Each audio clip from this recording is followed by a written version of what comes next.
دعا آپا کی بیٹیاں جوان تھیں اور ایک بیٹا بھی تھا، مگر وہ بہنوں سے چھوٹا تھا۔ وہ سب عادل ماموں کہہ کر فرمائشوں کی لسٹ تھما دیتے۔ کسی کے ساتھ کیرم کھیلا جاتا، کسی کو لوڈو کھیلنا ہوتا اور کسی کو ماموں کے ساتھ کارٹون مووی دیکھنی ہوتی تھی۔ عادل کو اپنے بھانجے بھانجیوں سے گہری انسیت تھی، مگر شادی شدہ زندگی کے تقاضے اور مصروفیات کا ادراک یہاں کسی کو بھی نہ تھا۔ نہ ہی رفت کی خواہشات اور محرومیوں سے کوئی غرض رکھتا تھا، بلکہ رفت کی ساس اس کو یوں کاموں میں الجھاتی کہ وہ عادل کے پاس بیٹھ ہی نہ پاتی تھی۔ پھر وہ 2 سال تک یوں ہی سسرال میں خوار ہوتی رہی، حتیٰ کہ عادل بھی اس کی کمی کو محسوس کرنے لگی۔ مگر عادل ماں اور بہن سے دبتا تھا اور وہ چاہتا تھا کہ وہ از خود اپنے حق کے لیے بولے، اور وہ تو چاہتی تھی کہ وہ بھی عادل کے ساتھ خوشگوار ازدواجی زندگی بسر کرے، جس طرح اس کی تمام کزنز اور اس کی اپنی بہنیں جی رہی تھیں۔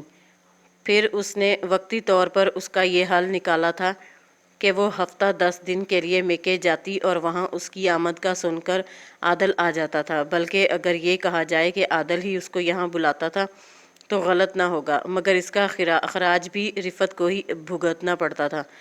وہ 10 دن جو بے حد خوشگوار اور بے حد آسودہ حال میں بسر ہوتے تھے، اس کے بعد وہ جب میکے سے سسرال آتی تھی اس کی ساس کا موڈ بے حد خراب ہوتا تھا۔ اس کی آمد پر اس کے سلام کا جواب تک نہ دیتی تھیں اور بے رخی سے منہ موڑ لیتی تھیں۔ بات بات پر یہی تانا دیا جاتا تھا کہ ہم نے بھی تو زندگی گزار دی ہے، پہلے ساس سسر اور اس کے بعد شوہر، جبکہ وہ ان کی اصل حقیقت کو محلے والوں سے سن چکی تھی۔ وہ ایک نافرمان زبان دراز خاتون تھی۔ کب تک کوئی بھی خاوند اپنی بیوی کی منہ زوری اور گستاخی برداشت کر سکتا ہے؟ پھر شوہر بھی وہ جو غصہ کا تیز اور مزاج کا گرم واقع ہوا ہو۔ ان کی منہ زوری کی وجہ سے شوہر کا ہاتھ اٹھ جاتا تھا۔ وہ اپنے شوہر کی کبھی پرواہ ہی نہیں کرتی تھیں اور اس سے بھی یہی امید رکھی جاتی تھی کہ وہ بھی عادل کو پس پشت کر صرف ان کی جی حضوری میں ہی خوار ہوتی رہی۔ عادل بزدل تھا، کئی بار دبے لفظوں میں کہا کہ وہ رفت کو ساتھ لے جانا چاہتا ہے، مگر رفت کا نام سنتے ہی ماں کا موڈ خراب ہو جاتا اور دعا آپا وہ لتے لیتی کہ بس خدا کی پناہ۔ پھر شام کو دعا آپا اپنی دونوں بیٹیوں اور ایک بیٹے کے ساتھ آ گئیں۔ آتے ہی ارد گرد کا طائرانہ جائزہ، خاص طور پر رفت کے چہرے کے اتار چڑھاؤ کو۔ ان کا سارا دھیان اس بات پر تھا کہ رفت اور عادل کا آپس میں سلوک کیسا ہے۔ وہ دونوں آپس میں ہنسی خوشی زندگی بسر کر رہے ہیں۔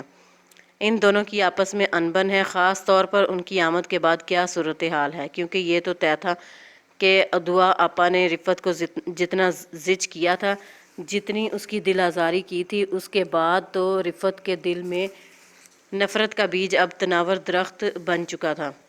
دعا آپا نے دیکھ کر تسلی کر لی، پھر وہ رفت کے کمرے میں لگے نئے پردے دیکھ کر ٹھٹک گئیں۔ یہ پردے کب لیے تم نے؟ رفت گڑبڑا سی گئی تھی۔ یہ پردے تو عادل لے کر آئے تھے، شادی کی سالگرہ تھی نا، تو پوچھ رہے تھے کہ کیا گفٹ چاہیے، میں نے کہا کہ کمرے کے لیے پردے لا دیں، تو اس لیے۔ دعا آپا نے گہری نگاہ رفت پر اور ان خوبصورت پردوں پر ڈالی تھی۔ اچھا سنو، یہ دونوں ہمنا اور صباحت دوسرے کمرے میں سو جائیں گی، مگر میں اے سی والے کمرے میں سونے کی عادی ہوں، تو یہاں بیڈ یا میز ڈال لو، تم اس پر سو جانا۔ کیا کروں، اے سی کے بنا نیند ہی نہیں آتی ہے، بچیاں سو لیتی ہیں کولر میں۔ دعا آپا کی بات پر وہ ہونک کھڑی رہ گئی۔ پیچھے بیٹھا عادل فوراً بولا، جی آپا یہ آپ کا اپنا ہی گھر ہے، میرا کمرہ بھی آپ کا اپنا ہی ہے، تم جاؤ جا کر کھانے کی تیاری کرو۔ دعا آپا کی دونوں بیٹیاں بھی کم نہ تھیں، ہمنا انجینئرنگ کر رہی تھی جبکہ صباحت BSc میں تھی، مگر مجال ہے کہ کسی کام کو ہاتھ لگا لیں۔ وہ دونوں آرام سے ماں کے ساتھ لاؤنج میں بیٹھی ہوئی تھیں اور وہ اکیلی کچن میں لگی تھی۔ کھانا بے حد پرتکلف ماحول میں کھایا گیا تھا۔ رفت نے کوفتے، زردہ اور پلاؤ بنایا تھا۔ کیا یہ زردہ تم نے بنایا ہے؟ دعا آپا مشکوک تھیں، کیونکہ پچھلی مرتبہ جب رفت نے زردہ بنایا تھا تو اچھا نہیں بنا تھا۔ اس پر دعا آپا نے 100 طرح کی باتیں بنا ڈالی تھیں اور اس مرتبہ زردہ بہت ہی لاجواب بنا تھا۔ 100 تعریف کرنے کے بجائے صرف حیرت ہی کرتی رہی تھیں۔ سنو، میرے لیے چائے بنا دو، کھانا کھا کر تو طبیعت بھاری ہو گئی ہے، ان کو یہ خیال آیا تھا۔ وہ سر اسبات میں ہلا کر کچن میں آ گئی تھی۔ چائے بننے کے دوران وہ کچن میں بکھرے ہوئے برتنوں کا انبار نپٹاتی رہی۔ اس نے کمرے میں قدم رکھا ہی تھا کہ دعا آپا کی آواز سن کر ٹھٹک کر رک گئی۔ اگر تمہاری بیوی کو ہمارا آنا اچھا نہیں لگتا تو بتا دو، ہم آئندہ نہیں آئیں گے۔ بھلا بتاؤ، بہن سالوں بعد آتی ہے اور یہ سلوک کر رہے ہو تم لوگ۔ بیوی کی تیوریاں چڑھی ہیں اور تم الگ بیزار دکھائی دے رہے ہو، اور اگر میرا اس کمرے میں سونا ناگوار گزر رہا ہے تو میں چلی جاتی ہوں ہمنا اور صباحت کے پاس۔ وہ کڑے تیوروں سے عادل کی کلاس لینے میں مصروف تھیں۔ عادل کو دعا آپا کی ہر بات پر سر تسلیم خم کرنے کا عادی تھا، سو فوراً بول اٹھے تھے، اسے بھلا کیوں اعتراض ہوگا؟ آپ آرام سے بیڈ پر سو جائیں، میں ادھر کاؤچ پر سو جاؤں گا۔ وہ بچوں کو لے کر ہمنا صباحت کے ساتھ دوسرے کمرے میں سو جائے گی۔ عادل نے فیصلہ کن لہجے میں کہا تو وہ گہری سانسیں لے کر کمرے میں داخل ہو گئی۔ اسے آتا دیکھ کر دعا آپا نے جانچتی نگاہوں سے دیکھا۔ آؤ بھائی، ہم تو جب آتے ہیں تم ہمیں کھلا پلا کر غائب ہو جاتی ہو۔ لگتا ہے ہمیں یہ جتانا چاہتی ہو کہ ہم بوجھ بن گئے ہیں، تمہارے لیے تکلیف کا سبب بن رہے ہیں، اسی لیے تو تم صرف کھانا کھلا کر اپنے کاموں میں لگ جاتی ہو۔ ہم تو آخر نند ہیں، برداشت کر لیتے ہیں۔ دعا آپا کا لہجہ ناصحانہ کم اور جتانے والا زیادہ تھا۔ وہ جیسے زہر کے گھونٹ پی کر رہ گئی تھی۔ ایسی کوئی بات نہیں ہے دعا آپی، مجھے رات کو سونے سے پہلے سارا کچن صاف کرنا ہوتا ہے، مجھے نیند ہی نہیں آتی۔ اس نے نرمی سے کہتے ہوئے سوتی ہوئی مشال کو اٹھایا تھا اور فہد جو گہری نیند میں تھا اسے وہیں سوتا چھوڑ دیا تھا۔ اس کو نہ جگائیں، ڈسٹرب ہوگا۔ اس کو بناوٹ نہیں آتی تھی اور سچ تو یہ تھا کہ اس کے بجائے عادل بھی کمرے میں سو سکتے تھے، مگر یہاں سب کو ہی اپنا آرام اور سکون پیارا تھا۔ صرف وہ تھی جو ان سب کی آمد کے بعد گھن چکر بن جاتی تھی۔ اسے ان کے رویے اور طعنے بھی ہنس کر سہنے تھے، کیونکہ اس کا مجازی خدا اس کا سہارا نہ بنتا تھا۔ صبح جاگنے کے لیے سونا ضروری تھا، مگر اس کو ہمنا اور صباحت کی گپ شپ میں نیند ہی نہیں آ رہی تھی۔ دوسرا، اس کی بیٹی مشال جو اس قدر شور میں سونے کی عادی نہ تھی، بار بار اس کی نیند ٹوٹ رہی تھی اور اس کی وجہ سے وہ رو رہی تھی۔ اس نے کئی مرتبہ اس کو تھپک تھپک کر سلایا تھا، مگر ہمنا اور صباحت کی سرگوشیاں اور کھیکھی اس بچی کی نیند میں خلل کا سبب بن رہی تھیں۔ آخر اس نے اکتا کر کہہ ہی دیا، ہمنا باقی باتیں صبح کر لینا، مشال ڈسٹرب ہو رہی ہے، بہتر ہے کہ اب تم لوگ خاموشی سے سو جاؤ۔ اس نے کہا تو کمرے میں گھمبیر خاموشی چھا گئی، اس کی آنکھ بھی لگ گئی تھی۔ وہ گہری نیند میں گم ہو چکی تھی۔ رات کو دیر سے سونے، نئی جگہ کی بے آرامی کی وجہ سے اس کی آنکھ نہیں کھلی۔ مشال دودھ کے لیے رو رہی تھی اور وہ ہڑبڑا کر اٹھی۔ وقت خاصا ہو چکا تھا، عادل کے آفس جانے میں صرف آدھا گھنٹہ تھا اور فہد کو بھی تیار کرنا تھا۔ گرم دودھ فیڈر میں بنا کر دینا ہی نہیں، پلانا بھی تھا۔ مشال صرف اس کی گود میں ہی دودھ پیتی تھی۔ اس نے پریشانی سے مشال کو گود میں اٹھایا اور کچن کی طرف گئی۔ دودھ اس نے بہت مشکل سے گرم کر کے فیڈر دھو کر اس کا تیار کیا اور باہر نکل آئی تھی۔ لاؤنج میں صوفے پر مشال کو گود میں لے کر فیڈر اس کے منہ میں دیا، مگر نگاہیں گھڑی کی سوئیوں پر تھیں۔ اس نے سوچا کہ مشال تو پھر بھی رو کر چپ ہو جائے گی، مگر عادل کا رویہ، دعا آپا کے تضحیک آمیز جملے برداشت کرنا اس کے لیے ممکن ہی نہ تھا۔ سو اس نے بچی کے منہ میں فیڈر تھما کر اسے صوفہ کم بیڈ پر لٹا دیا تھا اور وہاں سے جانے کے لیے اٹھی تھی کہ مشال نے زور زور سے رونا شروع کر دیا تھا۔ اس نے بے چارگی سے اس کی طرف دیکھا، کمرے کا دروازہ کھولا تھا۔ عادل ایک طرف بے خبری سے سویا ہوا تھا۔ فہد بیڈ پر ایک کونے پر سکڑا پڑا تھا۔ وہ کئی مرتبہ جاگ کر فہد کو کمبل یا چادر اڑھاتی تھی کہ رات کے وقت کمرہ سرد ہو جاتا تھا، مگر اس کے نہ ہونے کی وجہ سے فہد اس وقت ٹھنڈ میں سکڑا سمٹا ہوا تھا۔ اس نے فہد کے ماتھے کو چھوا جو تیز گرم ہو رہا تھا۔ اس نے فہد کو کمبل اڑھا دیا تھا اور اے سی بند کر دیا تھا۔ پھر اس نے عادل کو جگایا۔ عادل کی آنکھیں بھی سرخ ہو رہی تھیں۔ بیڈ کے بغیر سونا اس کے لیے بھی کوئی خوشگوار عمل نہیں رہا تھا۔ دعا آپا کمبل اچھی طرح اوڑھے گہری نیند میں گم خراٹے لے رہی تھیں۔ اس نے ایک ناگوار سی نگاہ ان پر ڈالی تھی۔ بے حس لوگ۔ اس نے کچن میں آ کر عادل کے لیے ناشتہ بنانا شروع کیا تھا۔ مشال چیخ چیخ کر رو رہی تھی جب دعا آپا کی انٹری ہوئی۔ اس وقت وہ میز پر عادل کا ناشتہ لگا چکی تھی۔ عادل اس وقت تک پہنچا نہیں تھا، شاید آج کسل مندی اس پر بھی حاوی تھی۔ بچی چیخ چیخ کر رو رہی ہے اور تم مزے سے کچن میں کھڑی ہوئی ہو۔ کیا اس طرح تم میری بچیوں کی نیند میں خلل ڈالنا چاہتی ہو، بے آرام کرنا چاہتی ہو؟ اے سی تو تم نے بند کر ہی دیا تاکہ مجھ کو بتا سکو کہ بی بی اب اٹھ جاؤ، صبح ہو گئی ہے۔ دعا آپا کی زبان فراٹے سے چل رہی تھی۔ جی ایسا کچھ نہیں ہے، اے سی میں نے اس لیے بند کیا کیونکہ فہد کو ٹھنڈ لگ رہی تھی، بخار میں تپ رہا ہے۔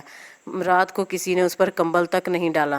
نہ چاہتے ہوئے بھی اس کے لہجے میں تلخی گھل گئی تھی۔ اس کے لہجہ میں ایسا کچھ ضرور تھا کہ دعا آپا چونک گئیں اور تحیر زدہ سی اس وقت اسے تک رہی تھی۔ اچھا، تم یہ کہنا چاہتی ہو کہ تم ہی کو اس کا خیال ہے، کسی اور کو نہیں ہے؟ بچہ ہے، اس نے چادر اتار دی ہوگی، میں نے تو اڑائی تھی۔ دعا آپا کے اس سفید جھوٹ پر اس کا خون کھول اٹھا تھا۔ اس نے بحث چھوڑ کر مشال کو اٹھا کر تھپکنا شروع کر دیا تھا۔ فیڈر منہ میں آتے ہی مشال جو بھوکی تھی چپ ہو چکی تھی۔ عادل کو آفس سے دیر ہو رہی تھی، سو انہوں نے جلدی جلدی ناشتہ کیا اور آفس چلے گئے تھے۔ اس نے مشال کو کھلونے تھما دیے تھے۔ وہ کھلونے لیتے ہی بہل گئی تھی۔ اس وقت اس پر رفت نے اللہ کا شکر ادا کیا تھا۔ دعا آپا کے لیے ناشتہ تیار کرنے سے پہلے اس نے پوچھنا ضروری خیال کیا تھا، ایسا کرو آملیٹ بنا دو، پراٹھا اور ساتھ میں چائے۔ بچیاں تو جب جاگیں تب ہی تازہ پراٹھے بنا دینا۔ رفت نے ان کی بات پر اثبات میں سر ہلا دیا تھا۔ اس نے تیزی سے ناشتہ تیار کیا تھا، ساتھ عادل کا بچا ہوا پراٹھا کھڑے کھڑے ہی رول بنا کر کھانا شروع کر دیا تھا۔ دعا آپا کو ناشتہ دے کر اس نے کمرے کا رخ کیا تھا۔ کمرہ سمیٹ کر بیڈ شیٹ تبدیل کی تھی، کیونکہ عادل کو روز نئی بیڈ شیٹ پسند تھی۔ اس کے بعد باہر نکلی تو دعا آپا ٹی وی کھولے مارننگ شو میں مصروف تھیں۔ اس نے صفائی شروع کر دی تھی۔ ارے ادھر کی صفائی بعد میں کر لینا، میں جب تک یہاں بیٹھی ہوں لاؤنج کو چھوڑ دو، دعا آپا نے منہ بنا کر کہا تھا۔ اس وقت ہمنا اور صباحت جاگی تھیں۔ ان کے تیور خاصے بگڑے ہوئے سے لگ رہے تھے۔ اسے فہد کی فکر تھی۔ وہ سلائس لے کر اس کو کھلانے کمرے میں آ گئی تھی۔ فہد نے آنکھیں کھولی، بخار کی شدت سے اس کی آنکھیں سرخ انگارہ ہو رہی تھیں۔ اس نے بامشکل فہد کو سلائس کھلا کر دوا پلائی تھی اور پھر باہر کا رخ کیا، جہاں ماں بیٹیاں سر جوڑے راز و نیاز میں مصروف تھیں، مگر اسے دیکھ کر ایک دم چپ۔ اس نے بھی نظر انداز کر دیا، برتن سنک میں رکھے اور دھونے لگی۔ تبھی اسے دعا آپا نے پکارا تھا، سنو، کیا تم نے بچیوں کو رات کو ڈانٹا تھا؟ دیکھو بی بی، میری بچیوں کو تو ڈانٹ ٹپٹ کی عادت بھی نہیں ہے، نازوں پلی ہیں، تم ذرا ذرا سی بات پر ڈانٹ ٹپٹ نہ کرو، حوصلہ رکھو، ہم جانے کے لیے ہی آئے ہیں۔ وہ صرف دیکھ کر رہ گئی تھی۔ ان کی اس بات کا بھلا کیا جواب دے سکتی تھی؟ بچیوں کے لیے من پسند ناشتہ ہی نہیں، دوپہر کا مینو بھی بے حد اسپیشل رکھا تھا اس نے، تاکہ آپا کا موڈ بحال ہو اور ان کی بچیوں کا بھی۔ وہ نہیں چاہتی تھی کہ عادل تھکا ہارا لوٹے تو اس کے سامنے پھر کوئی مارکا ہو۔ اس نے کھیر، بریانی اور قورمہ بنایا تھا۔ اس میں ہی اس کا حشر ہو گیا تھا، کیونکہ اس ننھی بچی اس کی توجہ کی طالب تھی اور دوسری طرف اس کا بیٹا بخار میں پھونک رہا تھا، جبکہ ہمنا اور صباحت مووی لگا کر دعا آپا کے ساتھ کھی کر کے اس پر تبصرے بھی کر رہی تھیں۔ مشال جو مسلسل رو رہی تھی، اس نے ایک مرتبہ سرسری سا کہا تھا، دعا آپا مشال کو بہلا کر گود میں اٹھا لیں۔ تو دعا آپا نے بڑی بیزاری سا منہ بنا کر کہا تھا، بھئی اب تمہارے بچوں کو اکیلے رہنے کی عادت ہے، کہاں آتے ہیں ہمارے پاس، کیسے پکڑوں بھلا؟ اس کا جی چاہا تھا کہے کہ اس کی بہنیں بھی سال میں ایک مرتبہ ہی ادھر کا رخ کرتی ہیں، بہت کم آتی تھیں وہ، ان کی زیادہ تر یہی کوشش ہوا کرتی تھی کہ ان کی طرف جائے۔ اس کی بہنیں تو جب آتی تھیں خواہ 2 دن کے لیے ہی آئیں، مشال گود میں چڑھی رہتی تھی، بلکہ وہ تو اس کے ساتھ اس کے کاموں میں اس کا ہاتھ بٹاتی تھیں۔ شام کو عادل کے آتے ہی دعا آپا اور بچیاں اسے گھیر گھار کر بیٹھ گئی تھیں۔ اس کی خواہش تھی کہ عادل کچھ فریش ہو جائیں تو فہد کو ہاسپٹل لے جائیں۔ اسے فہد کی بہت فکر ہو رہی تھی، کیونکہ فہد کا بخار کم نہیں ہو رہا تھا۔ اس نے یہ بات عادل سے کہی۔ دعا آپا تو جیسے پہلے ہی موقع کی تلاش میں تھیں۔ رفت، ساری غلطی تمہاری ہے، تمہیں چاہیے تھا کہ بچے کو اپنے ساتھ سلاتی، لیکن تم تو خود آرام سے جا کر سو گئیں، بچہ تمہارے ساتھ سوتا تو ہرگز ایسا نہیں ہونا تھا۔ دعا آپا نے سارا الزام اس پر رکھ دیا تھا، اور عادل کو بھی دعا آپا کی بات ٹھیک لگ رہی تھی۔ عادل نے بیزاری سے فہد کو اٹھایا اور ہاسپٹل لے گیا تھا۔ اس کا سارا دھیان اس طرف لگا ہوا تھا، مگر دعا آپا کو تو پرواہ ہی نہیں تھی۔ بچے بیمار ہو ہی جاتے ہیں، اس میں اتنا پریشان ہونے والی کیا بات ہے، ٹھیک ہو جائے گا۔ پھر دعا آپا جتنے دن رہیں اسی طرح کے جملے دہراتی، وہ ہنس کر طنز سہ جاتی تھی۔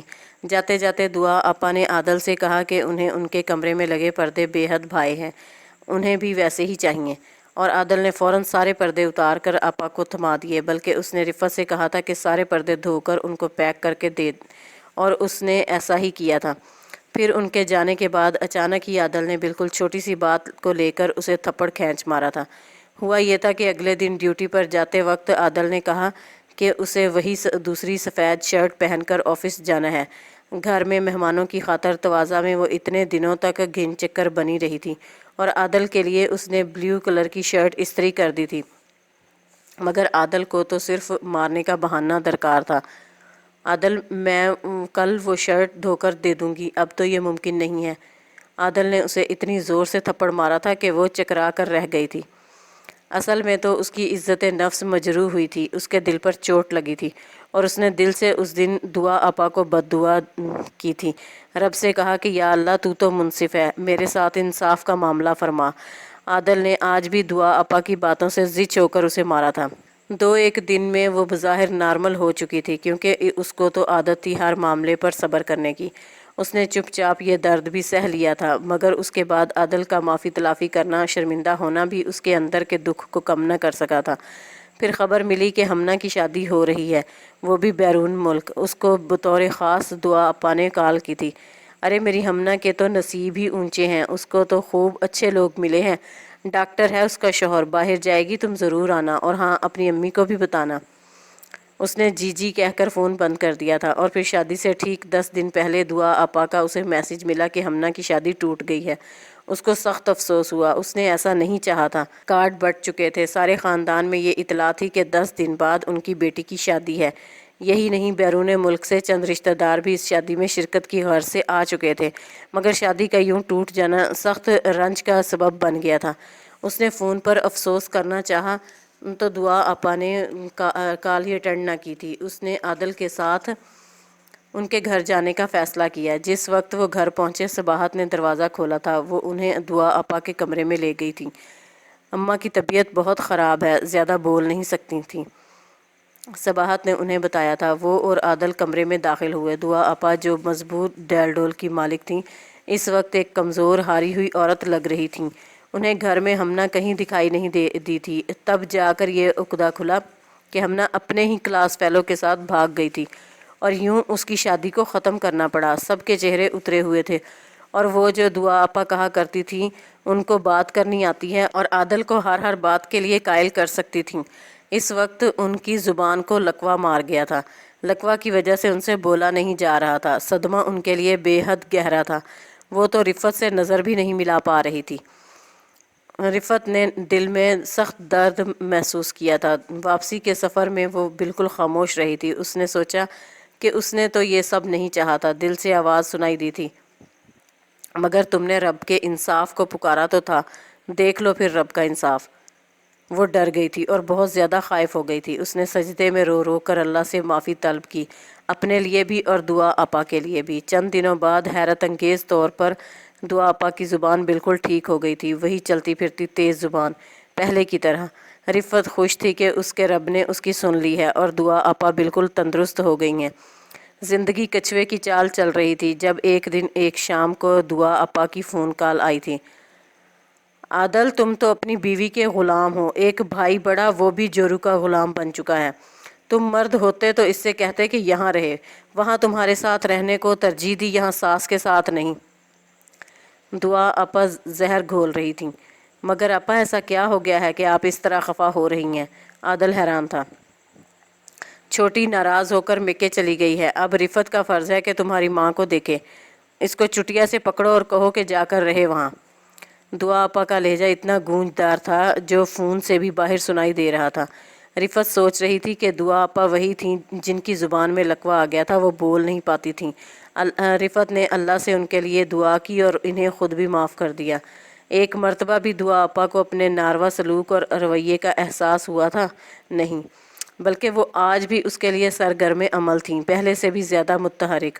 اس کو بے حد دکھ اور خود پر غصہ آ رہا تھا، اور حیرت کا شدید دھچکا تو اسے تب لگا جب اس نے عادل کو کہتے سنا تھا، آپا چھوٹی گئی ہے، دوسری والی تو ہے نا، اور کیا ہی بہتر ہوتا کہ آپ ان کی کھنچائی کرتیں، ہر بات میں یہاں فون نہ گھما دیا کریں، میں کیوں اور کس لیے رفت کی چٹیاں پکڑوں؟